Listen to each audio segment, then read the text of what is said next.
സഭാ നടപടികൾ തുടങ്ങുകയാണ്. തത്സമയ ദൃശ്യം. ബഹുമാനപ്പെട്ട ദേവസ്വം മന്ത്രി രാജിവെക്കണം എന്ന് ആവശ്യപ്പെട്ടുകൊണ്ടും മുഖ്യമന്ത്രിയുടെ ഓഫീസിൻ്റെ സമ്മർദ്ദം SITയുടെ മേലെ ഉണ്ടാകരുതെന്നും ആവശ്യപ്പെട്ടുകൊണ്ടുള്ള സമരത്തിലാണ്. സാർ, ഞങ്ങൾ ആ സമരം തുടരുകയാണ്. ഞങ്ങളുടെ 2 അംഗങ്ങൾ ശ്രീ CR മഹേഷും ശ്രീ നജീബ് കാന്തപുരവും ഇന്ന് സഭാ കവാടത്തിന് മുന്നിൽ സത്യാഗ്രഹ സമരം ആരംഭിക്കുകയാണെന്നുള്ള വിവരം അങ്ങേ അറിയിക്കുന്നു. ഞങ്ങൾ സഭാ നടപടികളുമായി സഹകരിച്ചുകൊണ്ട് തന്നെ ഈ സമരവുമായി മുന്നോട്ട് പോവുകയാണെന്ന് അങ്ങേ അറിയിക്കും. Okay, thank you. Shri Xavier Chittilappilly, ബഹുമാനപ്പെട്ട മുഖ്യമന്ത്രി. സർ, ഇത് ഗവൺമെൻറ്റിനെതിരായിട്ടുള്ളൊരു സമരമായിട്ടല്ല വരിക. യഥാർത്ഥത്തിൽ ഹൈക്കോടതിക്കെതിരെയുള്ളൊരു സമരമാണിത്. ഹൈക്കോടതിയാണ് SITയുടെ കാര്യങ്ങൾ നോക്കുന്നതും ആവശ്യമായ നടപടികൾ സ്വീകരിക്കുന്നതും ഇടപെടുന്നതുമൊക്കെ. അപ്പോൾ ബഹുമാനപ്പെട്ട പ്രതിപക്ഷ നേതാവ് നടത്തുന്ന സമരം നിയമസഭാ കവാടത്തിലാണെങ്കിലും യഥാർത്ഥത്തിൽ അത് ഹൈക്കോടതിക്കെതിരെയുള്ള ഒരു സമരമായിട്ടാണ് വരിക. യെസ്, ബഹുമാനപ്പെട്ട CM ചോദ്യം. സർ, ഉണ്ട് മുഖ്യമന്ത്രിയുടെ സംരംഭകത്വ വികസന പദ്ധതിയിൽ ഉൾപ്പെടുത്തി 19/1/26 വരെ 3360 വായ്പകൾ അനുവദിച്ചതിലൂടെ 2963 സംരംഭങ്ങൾ കേരളത്തിൽ ആരംഭിച്ചിട്ടുണ്ട്.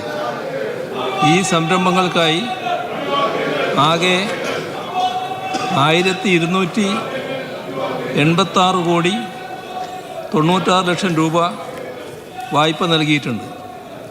പലിശ നിരക്കായ 10% നിന്ന് സർക്കാർ സബ്സിഡി 3%, KFC റിബേറ്റ് 2% കുറച്ച് 5% നിരക്കിലാണ് വായ്പകൾ നൽകി വരുന്നത്.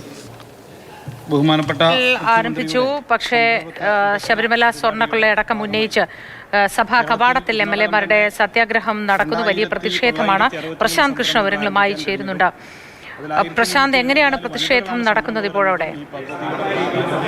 മോദി, ചോദ്യോത്തരവേളയിൽ പ്രതിപക്ഷ ബഹളമില്ല. പക്ഷേ ചോദ്യോത്തരവേള തുടക്കത്തിൽ മുഖ്യമന്ത്രിയാണ് ചോദ്യത്തിന് മറുപടി പറയുന്നത്.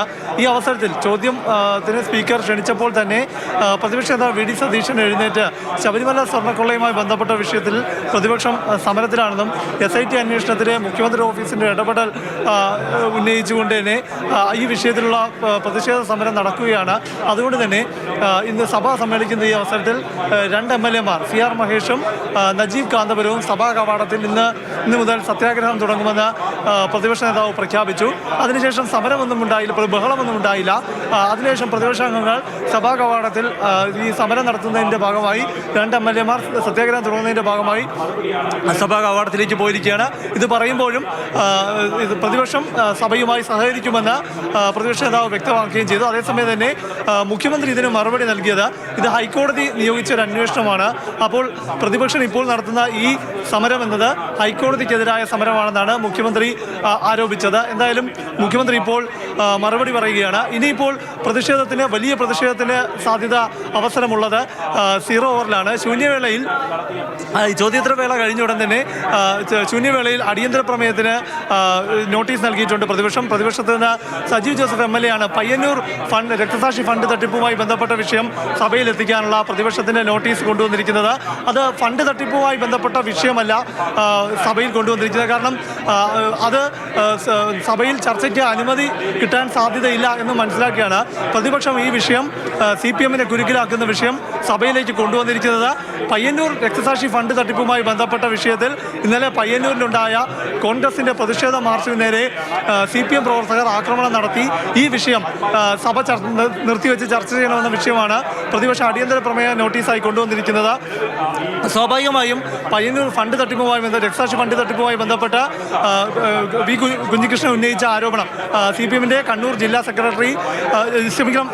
കമ്മിറ്റി അംഗം കുഞ്ഞികൃഷ്ണൻ ഉന്നയിച്ച ആരോപണം, വെളിപ്പെടുത്തലുകൾ മാത്രമല്ല പയ്യന്നൂർ MLA TA മധുസൂദനെ പ്രതിക്കൂട്ടിലാക്കുന്ന വെളിപ്പെടുത്തലുകൾ, ഈ വിഷയമെല്ലാം സഭയിൽ ചർച്ചയാക്കാൻ വേണ്ടി അടിയന്തര പ്രമേയ നോട്ടീസിൻ്റെ സമയത്ത് ഉന്നയിക്കാനുള്ള ഒരു അവസരമായാണ് പ്രതിപക്ഷം ഇന്ന് ഈ വിഷയം നിയമസഭയിൽ കൊണ്ടുവന്നിരിക്കുന്നത്.